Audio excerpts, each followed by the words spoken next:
basically running a in-house tournament where they were just running 5v5s, and then that's where they find all of this incredible talent like Ray, like iBoy, and then bring them up. Yeah, it was actually insane to see. That house was crazy. It was just room after room after room of different games being played. But yeah, we're back into Champion Select, and hopefully we will have no more issues moving forwards. But we do have Rumble actually being banned against EDG, so they still fear it. The fact that Ornn is a flex pick here.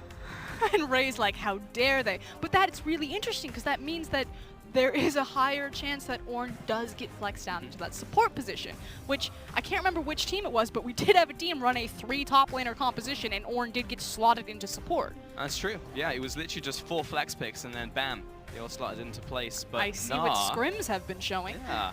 So support Ornn seems to be what Snake are expecting. Maybe even at this point trying to force it into the top lane, because EDG are like, okay, well that's fine. You man top lanes, but we'll just flex Ornn up there anyways. Yeah, and that's the thing. So far Mako's been hovering in between kind of the Ardent Sensor, or the tank Ardent Sensor user, so he's going to go ahead and lock on Taric. I really like it with the composition. I think it empowers Kha'Zix that much more, allows him to actually be that initiation potential. The issue is that not a lot of LPL teams really play Taric Ultimate correctly. There are very few Taric players in the LPL that I really trust, because it's more about a reactionary style league rather than a proactive style league. But as Clement was saying, EDG should be the team that can do this. Yeah, and to be fair, I think the LPL is getting better at Taric. Like, because it was pretty horrendous we last would have split, to. But the fact it's been played so many times, and now we're seeing it sometimes internationally, like it has been doing significantly better. Varus pick up for Snake and specifically Crystal, and it will be Hootie locking in Guoguo's Cassiopeia towards the mid lane. And we've really seen Cassie kind of as a rise and return to dealing with, unfortunately I'm going to have to say Rise twice, dealing with Rise. I haven't seen her too often into the likes of Azir, so I am a little bit concerned there. But if you can, match Azir's push, and if you're using Minion Dematerializer to do so, then that does open up a lot more opportunity for Cassie, and naturally her early game skirmishing at low levels is absolutely disgusting. So we'll see what Guoguo, if he picks up that rune to help him out. And Cassiopeia can also stop Azir from doing his, what is it, a swoop-de-dupe? The swoop-de-dupe, putting slip the, and slide. miasma on the floor and very much get shuffle. planted.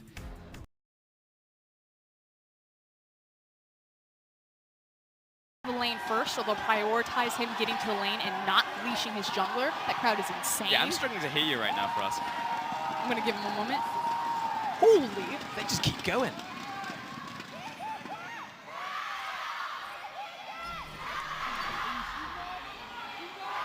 And frankly, it makes a lot of sense that these guys are going to be especially passionate, because they literally went to the Snake venue. I actually do wonder how long they're going to go on for, though. That was crazy cool. Oh my god.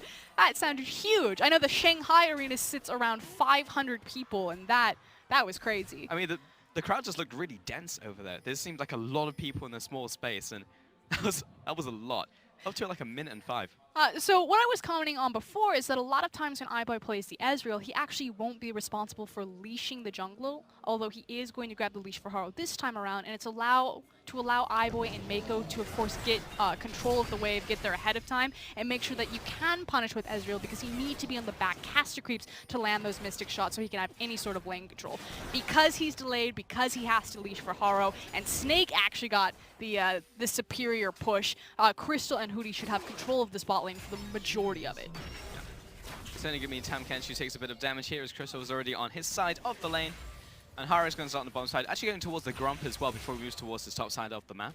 Do want to give mad respect, though, to iBoy. He's like, Relic Shield? Nah. And we've seen a couple of Ezreals running that. He instead goes for the Doran's pot start, so he actually really wanted to be aggressive and forward in this lane, whereas Crystal took the more traditional approach of the overheal and the Relic, so a very defensive style bot lane.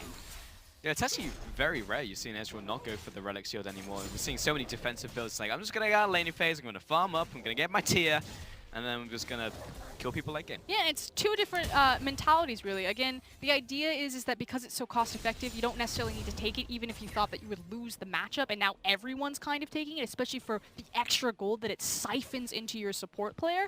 But I, like Raz, really do prefer this type of start, as there's an early flash.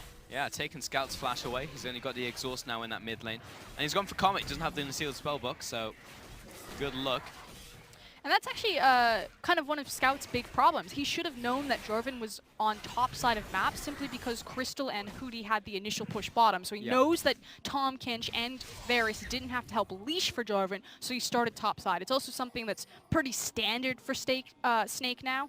Flandre is constantly leashing SOFM for plays exactly like that to give him tempo advantage to open up immediate gank pathing at level 2 or 3. So Scout, bad read. Now he doesn't have his flash. He's going to have to be even more passive in this lane. Yeah, it does happen a lot as well. However, he just completely blasted Gorgo, so maybe just well, I mean, ends up in a bit moot. If you take a bad trade with your teeth, then... Then yes, that will happen. Is that phase rush on the side of Gorgo? I think it is on Cassiopeia. I almost don't want to trust the summoner spells or the keystone, because we've had some... had a little bit of issues getting them correct. Okay, so we'll wait till we see it to confirm. Top lane there. Ornn just playing against the Gangplank. And Ornn pretty good early, but we'll see if they're actually able to get Haro into the top side and, you know, firmly punish Flandre. And they need to punish him early. A lot of the times when top laners will take Ignite because they'll have the unsealed spellbook so they don't get punished by not having teleport, they'll do it not only to have kill pressure, but also to dissuade people from diving them when they get pushed in. Ornn is actually a likely candidate for that. Naturally, GP is always going to be the dude who takes Klepto. So please just punish this. I feel like so many teams get put in kind of this exact situation and never do anything about it. Yeah. We saw a bit of that proactivity last set, but didn't turn into too much more than that. Haro trading off against SOFM in the jungle. Good hop out there, but Guogo chasing him down. Needs to force the mid lane to try and react here, and Scout is able to do so, but now he's under attack and actually dodges back the other way and decides just to take it.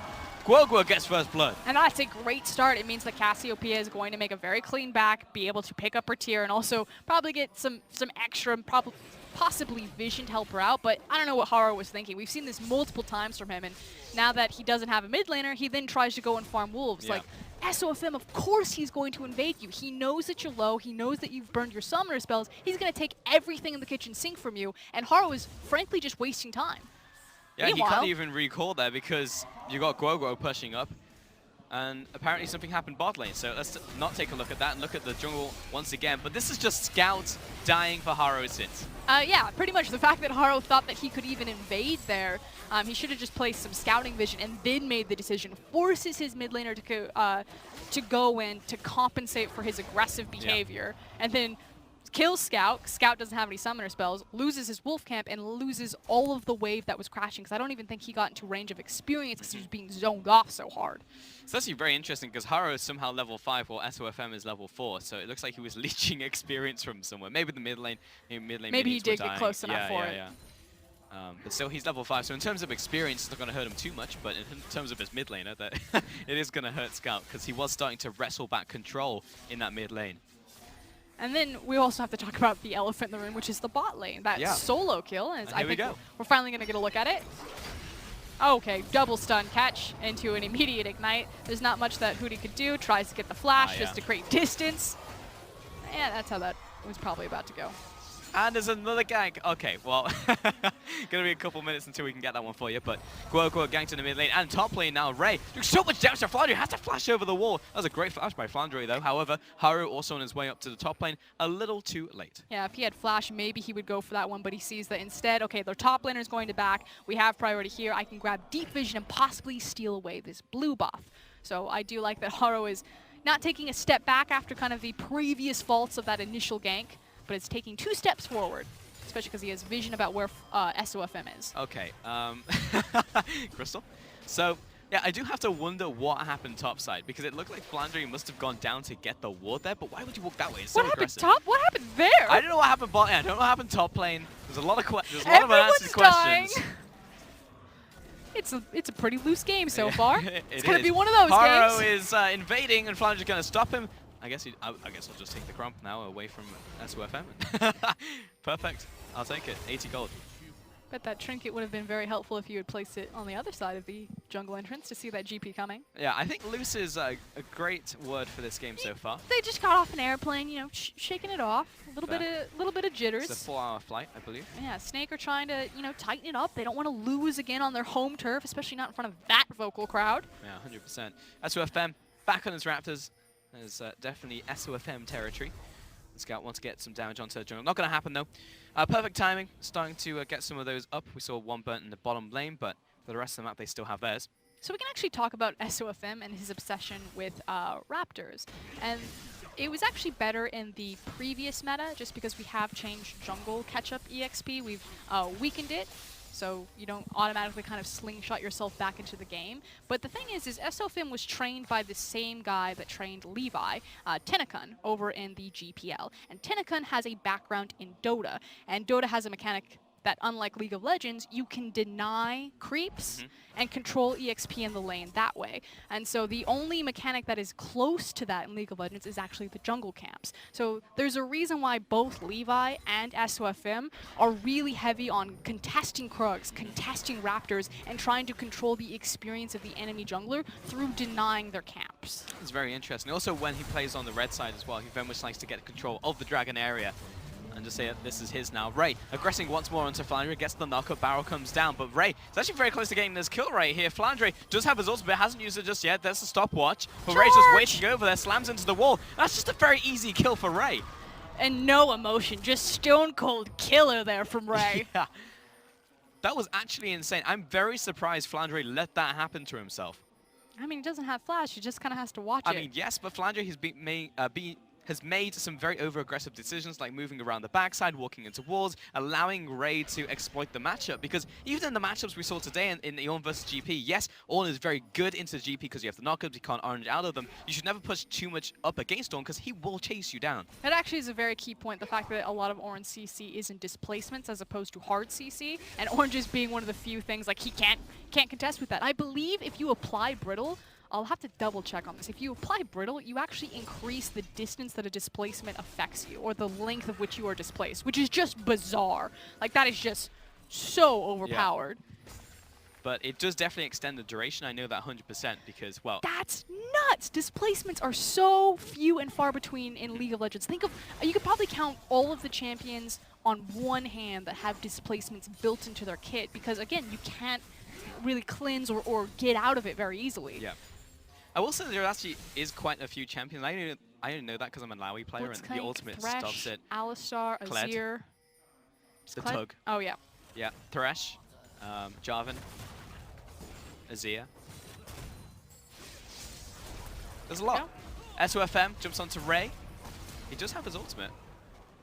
Chooses to burn the flash here instead, so good stuff from SOFM, trying to alleviate some pressure here. And we had conversation about how Haro needed to team up with Ray, make use of that CC, get this Kha'Zix snowballed on a squishy champion, but instead it's SOFM who's trying to give some credit back to Flandre, get him settled back into the lane and giving him a lot of attention. And you can see that also in Snake's wording. They have a lot of defensive protected vision around their mid lane, so SOFM is able to kind of pick and choose who he's going to help out, while Gogo is able to stay safe. So I like the fact that Snake are, slowing the game down, responding to where EDG have placed pressure, and trying to put out fires. Very much important for them, but at the same time, I like that they're trying to get these skirmishes and at least trying to contest, because that's where they're going to win this game. Like, to go back what we were saying in Champions, like EDG will probably win macro. It's EDG, they are just good at this. But Snake, the way that they win is by doing well, because they have talented players in their respective roles.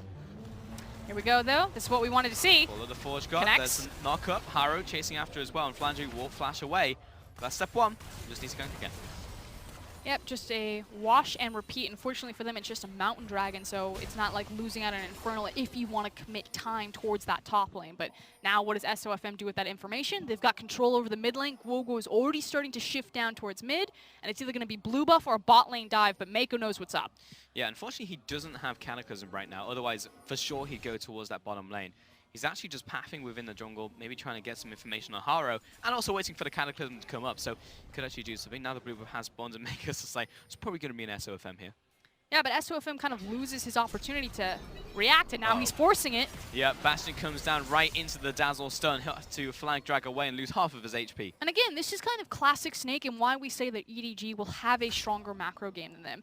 He's given information. He knows that Haro is up into the top side. It's going to take at least 30 seconds to reset his position, and so he has the option. Are we going to try to make a play bottom? Are we going to go for deep vision? Are we going to make a play on mid lane? And it kind of ended up being a none of the above scenario because he couldn't figure out where he wanted to hit, and EDG covered all of their bases. They're just so oppressive to play against.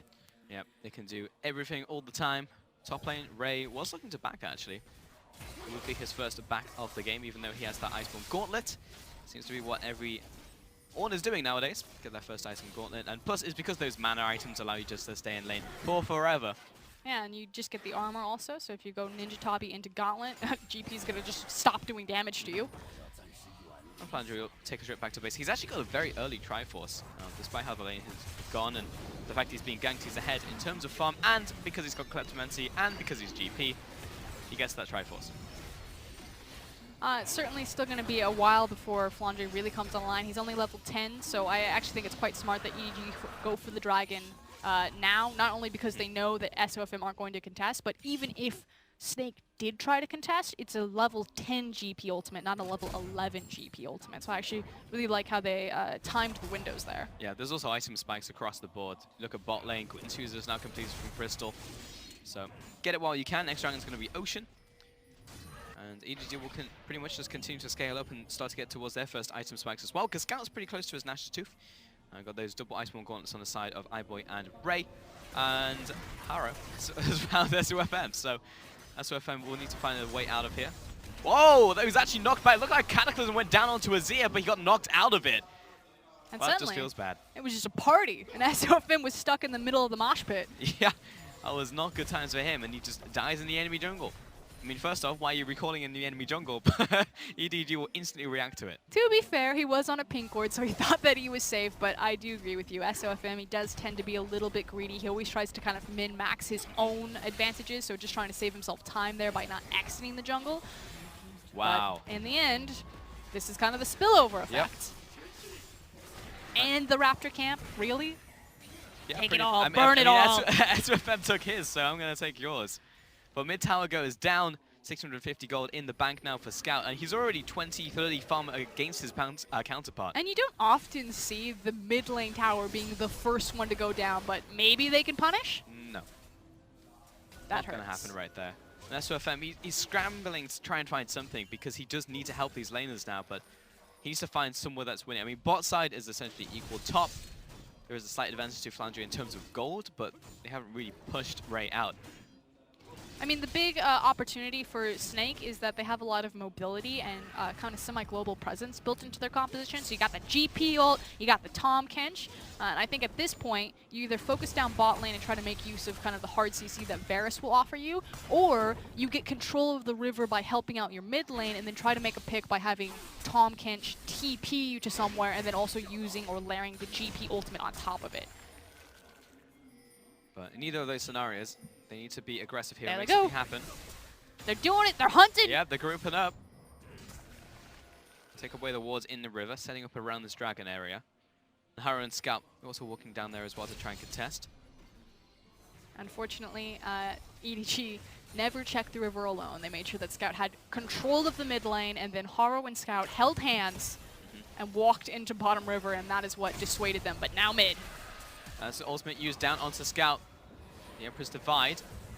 Comes Let's get the disengage. Oh, Gangplank ultimate as well, but there's no one to actually capitalize. Haro in the bush. He's going to find Guoguo. SOFM around the side. He's just going to meet a Sand Soldier. Haro needs to back away from Guoguo. And Scout does get out alive. Here comes the Ezreal ultimate. Just tags Guoguo.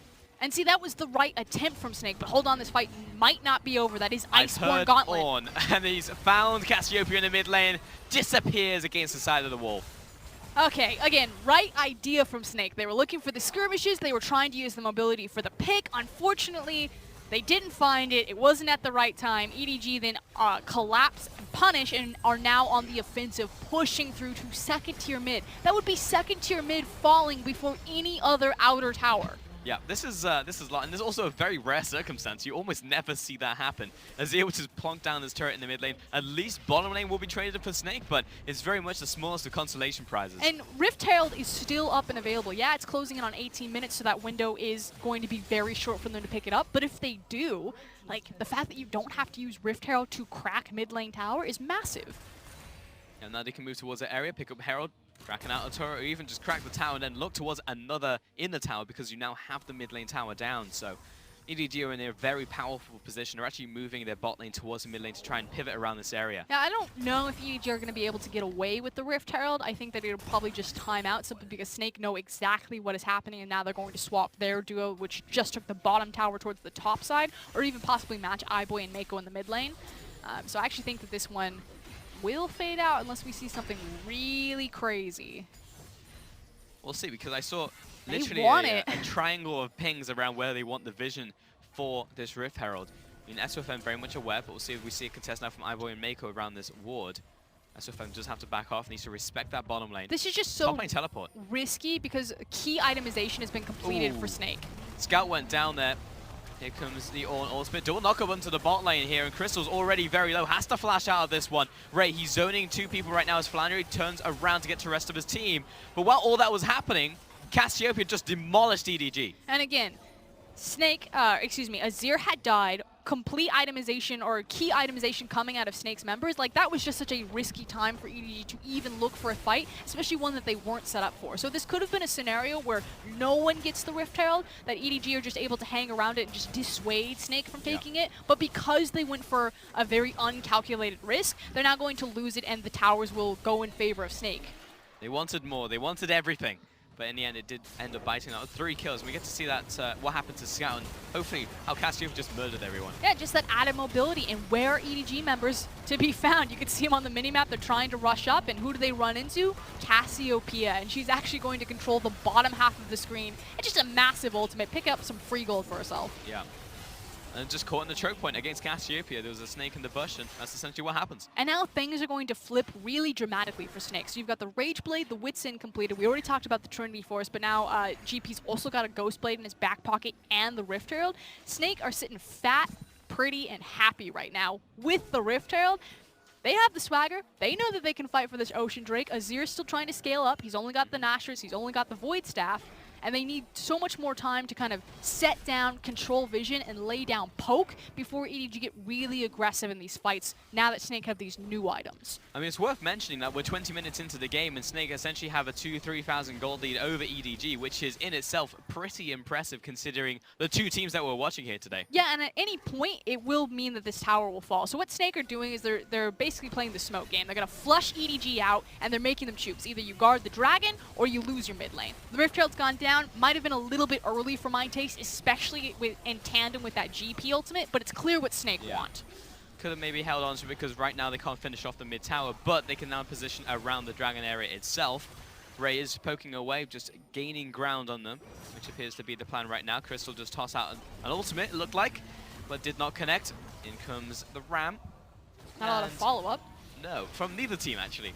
Though Ray is just trying to find someone at the front lines that he can maybe capture. But this is what cannot happen. Snake are starting to get whittled down by a lot of this poke from Azir, Kha'Zix, and Ezreal. Yeah, SOFM lost a lot of his HP, and that's kind of goes back to the problem that they popped the Herald so early. They couldn't just pincer EDG and put them in a bad lose-lose situation, and now EDG can just shoulder their way towards the dragon. Yeah, they're just being the more decisive team right now, which is what just cost Snake in this initial play setup.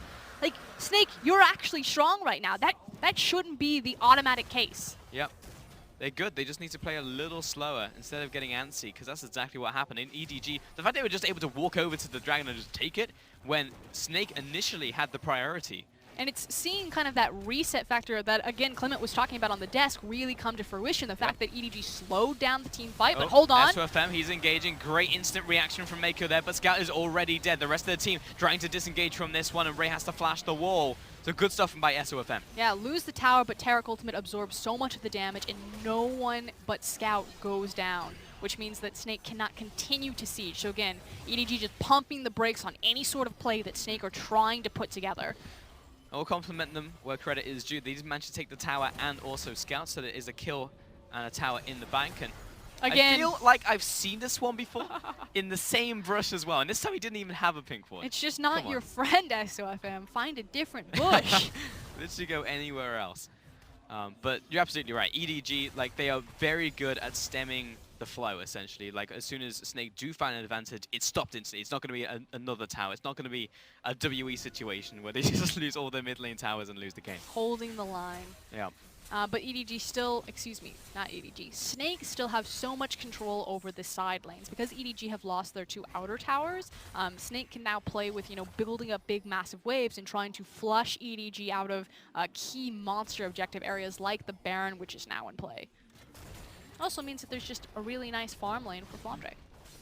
Yeah, he actually gets the farmer from the GP. He's already 2.5 items because that's what GPs do. So he will be approaching the 3rd item quite shortly. Probably as soon as this fight breaks out, he should have 3 items.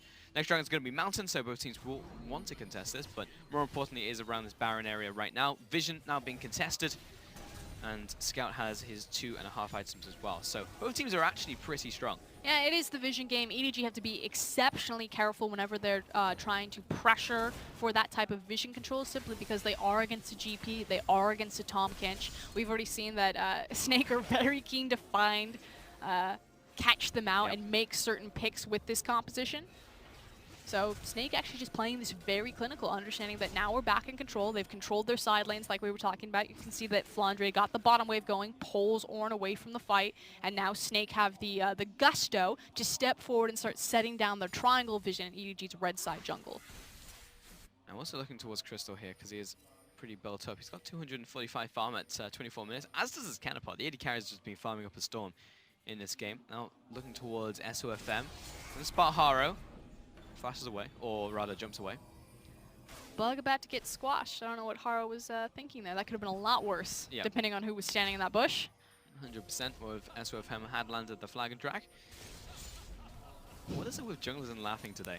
I think it's also just an SOFM thing. True, I mean, Pepper was going off as well earlier, and that did not go well for him following the laugh. It was all downhill from there. But Flandre has been in this bot lane literally for, I don't know, 2-3 minutes now, just farming and farming away. He's going to get pretty big unless someone attends to him.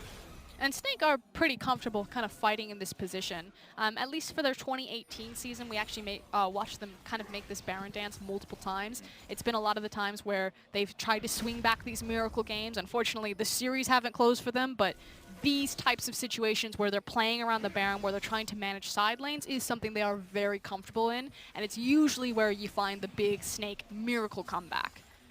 Yeah, Flandre is now 3 items, and this is essentially the ticking time bomb that we were talking about in previous sets.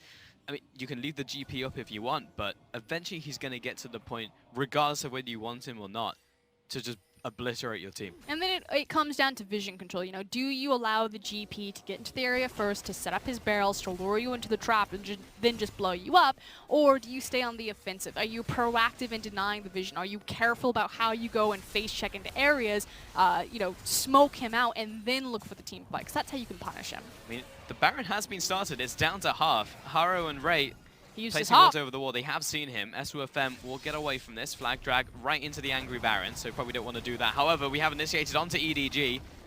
Burnt the ultimate from Mako. Got trade 1 for 1 there, although Snake did burn their smite. Of course, it will be back up right about now, just so SOFM can get his health back. Now EDG starting to push down the mid lane. There is nothing to take there for a long while, but they can use it as a pivot point because Snake don't have anywhere safe to run through now in the mid lane. And now it basically comes down to execution. So if Snake are trying to continuously move EDG around the map and then use their added mobility to find picks or to catch someone out unsuspecting, EDG want to stay clumped together, really pivot around Azir as their primary focus point. So wherever Scout goes, everyone else should be the follow. The only guy that has a bit more freedom and kind of how he wanders around on his own is, of course, Ray on Ornn. EDG looking towards this. There are a lot of wards in that pit. EDG looking towards the Baron again, moving towards the top side. I mean, they still have those altars up, so theoretically, you think that EDG should be able to just knock these over, since they took 2 towers in the mid lane. It's because EDG aren't actually driving this game. Snake have been in control, and they're the ones that are dictating where we're fighting, how we're posturing, and what tempo we're moving at. And that's a good place for Snake to be. That said, they don't have a lot of experience being in this type of position, and so we are starting to see them, kind of fumble. They can't keep dancing around, not executing on something, because the longer this game goes, the stronger Scout is going to get. And we've seen the massive Azir damage and how Azir can really take over a game. Yeah, it's like usually at this point in time we should be behind. What's our comeback mechanic? But they're ahead. I think if we just sit and farm out the dragons, boys. That's what we can do. But unfortunately, EDG are just continuing to get Here we these go. dragons. Here's the teleport. Trading a dragon for a baron is exactly what you want to do. And of course, this is being spotted by EDG, instantly stopping the dragon They're here. just going to burn it. Burn and turn, boys. Burn and It's turn. at 2,000 HP, and it's already gone. Snake just needs to disengage here, but SOFM, why are they forcing through this choke point? It's allowing Mako a chance to try and engage on them. Flag drag away. In comes Core the Forge God, triple quadra knockup, and Scout knocks them all back as well. They need to get to a safe point on the map. I mean, the outer turret is still up, but EDG are pretty healthy apart from my boy. The empowered recalls, can they get there in time? Oh, they have 4 seconds. They might be able to just do this. Guoguo try and get towards the bush. Mako is going to try and push through the tower, but the miasma is huge, and Haru face checks right into the petrifying gaze. This is literally an every man for himself type of moment for both teams. Immediately, Crystal just pieced out. He's like, I'm sorry, guys. I got the empowered recall. I'll see you on the other side. The rest of you can fend for yourselves, and luckily Guoguo was not the one to teleport immediately because he was the one who was just the savior of the rest of them backing off. But that was good stuff from Snake. I mean, they picked up Baron. It was perfect timing. It was very much an objective trap. It wasn't just good stuff. It was great stuff. You know, again, where is the prodigy from Snake? The potential there. We know that these guys are great players, and they've been together for a long time. They've been trying to find the right puzzle piece that can slot into everything, but they're never decisive in their macro calls. Finally, I don't know who it was, Flandre makes the teleport, they burn the Baron, and they walk away with it for free. So now they were in the driver's seat, both hands on the wheels. They just stepped on the gas. They're very much accelerating. That's 4,000 gold lead there for Flandre over his counterpart as well on the gangplank. And to be honest, he's just going to get out of control at this point. Haru has to hop over the wall. And it's just complete control now to Snake. And this is just pretty fantastic to see. This is Snake beating EDG and doing it in good fashion. And it's now going to be the Scout versus the World show. You know, Azir's damage cap is really the only one that can compete with the fact that Crystal now has 3 complete items, as well as the fact that Flandre is very big, about to complete his Infinity Edge as he's sitting on Crit Cloak and BF Sword. So Gangplank's going to hit like a truck, Varus is going to hit like a truck, and Scout has to stay alive. This is engaged underneath the tower. Good Emperor's Divide, but in comes the Edge ultimate as well. Guoguo is on the front lines. He does so much damage. Haru and Scout explode, and only now does Ray turn up to the fight, but the fight is pretty much already over. As I say, the Core of the Force God almost taking down SOFM. They're just running over EDG, and the gold lead is starting to spiral quickly out of control, closing in on 10k in favor of Snake. This is actually absurd. Snake are pushing it down the mid lane right now. They have the Baron's up minion wave. Flandre is approaching the tower. It's going to do so much damage because of Trial by Fire. Hootie has now got Tower Echo, which is absolutely perfect for them because they get that little minion alive. And now they're just cracked open the mid lane inhibitor tower. Can they go the distance? So we're going to take a reset. We're going to spend all of this global gold that Snake has just accrued. They still have the outer tower up in the top lane, the bottom tower, as well as an open inhib in the middle. So Snake do have a wealth of options about how they want to attack the map. So we take another look at this dive. And this is just the confidence of Snake. I mean, that's probably the best Azir ult that you're going to get. Unfortunately, it just punches them all into this massive GP ultimate. He's hitting like a truck, and Snake just have this massive gold lead that is just boosting them in these skirmishes. Why do I have this feeling at the back of my head that this isn't a done deal, though? Why do I feel like that? Because Snake, they have almost a 10,000 gold lead. They had the Baron. It's an open middle inhibitor tower, but for some reason, I'm just like, there is a chance that this doesn't end. This was a very similar situation that EDG were put in their first game against Fun plus Phoenix. So we have seen them come back from situations worse than this. And we also have a lot of tape of Snake fumbling situations better than this. Yeah. But they are taking literally everything right now. This is an inner tower falling. They have so much gold over EDG. Just hold my hand, Pulse. We're gonna ride the Snake train. I'm tentatively stepping onto it. Raz looks over at me like, nah, that's about to slide out from underneath you. I see you, Raz. But Flandre, again, in a side lane, is getting to soak all this farm. He's almost equaling a 100 CS is what I was trying to say. It's a Flame Horizon. I was trying to avoid saying it because we say it every single time, but I might as well just say it.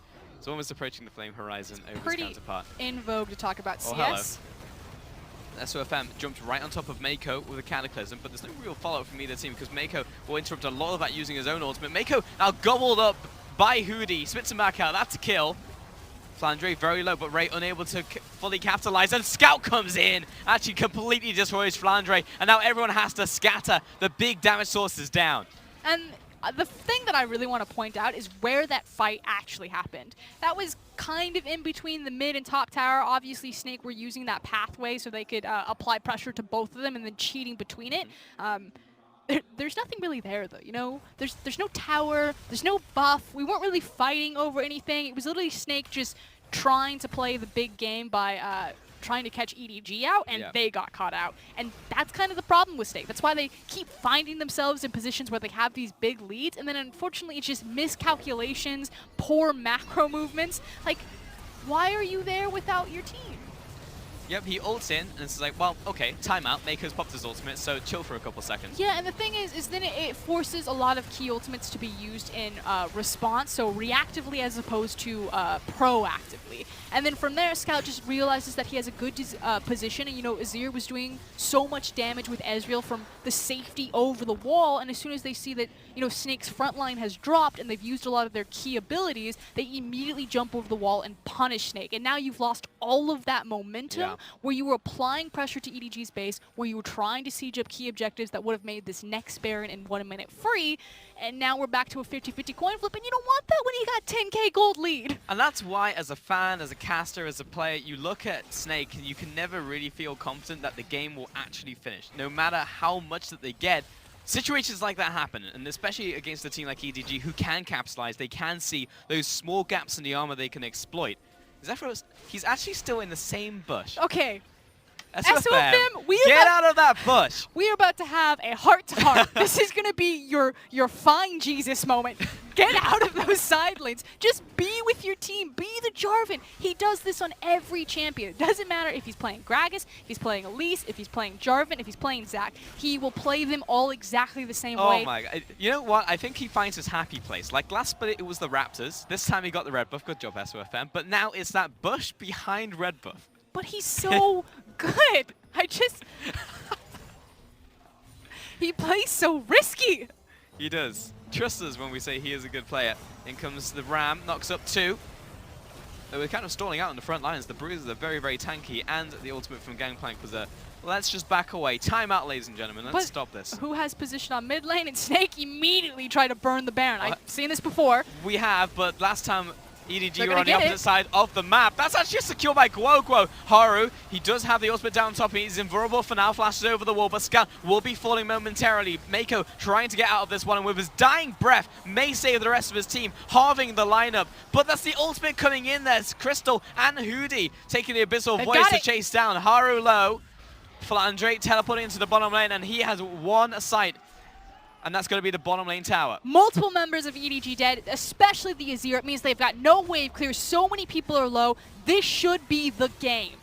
It should be. They're pushing in with the minion wave. 5-man strong. Haru, iBoy, and Ray, the only ones left to defend. In comes Forge God once again. Great knockup, but there's no real damage to follow up. Haru needs to get into this backline, but Guoguo is looking very scary right now. Looking at iBoy, see if he can do the kiting. Can he get any of the kills down? But Snake unable to finish this game unless they're going to loop back towards these minions. But they've decided to back away. Lots of damage onto Haru.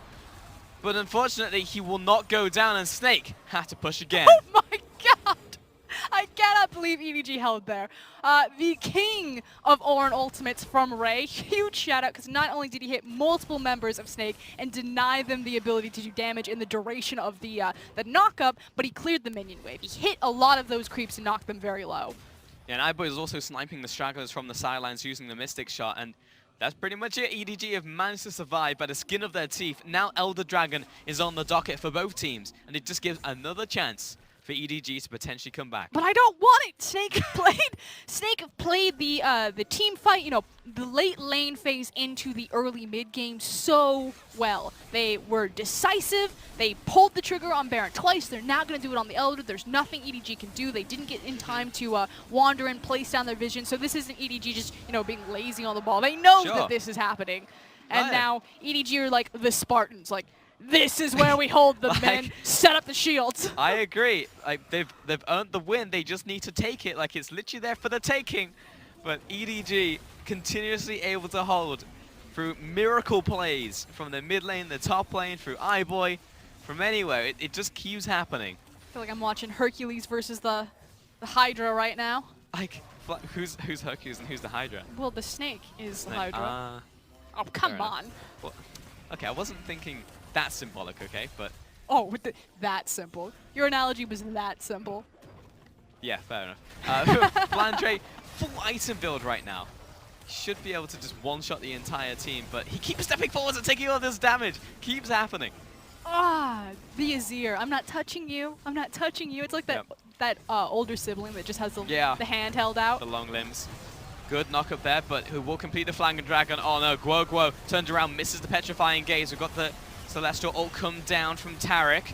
As the ultimate, and Ray will instantly fall, and everyone else in the pit, including Mako, and now they should be able to crack this tower. Yeah, great GP ultimate, completely zoned Scout and iBoy out of that fight. Yeah, they were able to tag with their super long range, but they weren't getting the full damage combo off that they needed, and without a front line now, this should be it. Surely. One Nexus turret remaining, only 3 defenders. They don't have the damage to get through Hootie, though Scout goes all the way in, blasts him with the Emperor's Divide, but just focus the Nexus. You can do it, Snake. Snake will take game 1. Oh, he did it!